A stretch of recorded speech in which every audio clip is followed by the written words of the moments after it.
In Luke chapter 14, Jesus Christ gave the parable of a great man representing God who made a feast. He made this great wedding feast, and he said to his servant, "Go out and bid the guests to come. I've invited the guests," meaning at that time the Jews, his own brethren.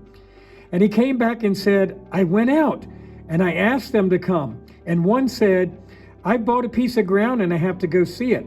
Another said, I bought 5 yokes of oxen and I have to go prove them. Another man said, I've married a wife and therefore I cannot come."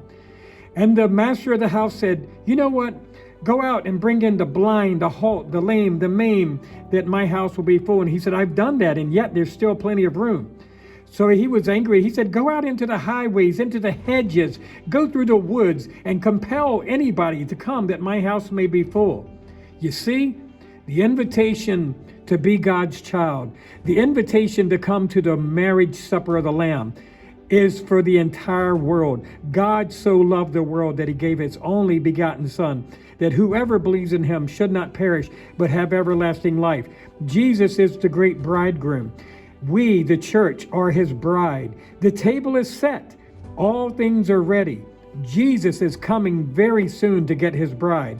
Sooner than you can imagine. The signs of the times are all around us.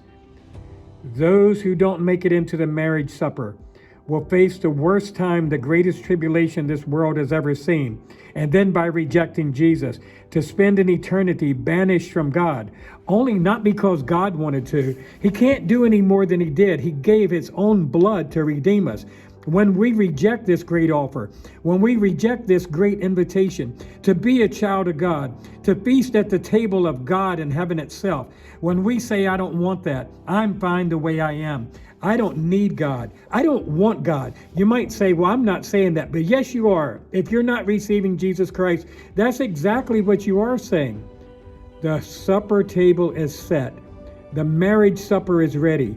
Will you receive Jesus Christ and live forever, or will you reject him and be banished from God? Banished from God means in eternal hell. That is a place created only for the devil and fallen angels. But if we choose the devil and the fallen angels, which is what happens, if you reject Jesus Christ, the only other one to choose is to choose to serve Satan.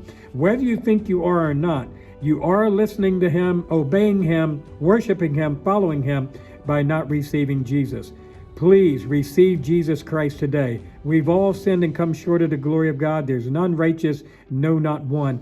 But God has given his only Son to take away the sins of the world, to pay the penalty, and he wants to give you eternal life.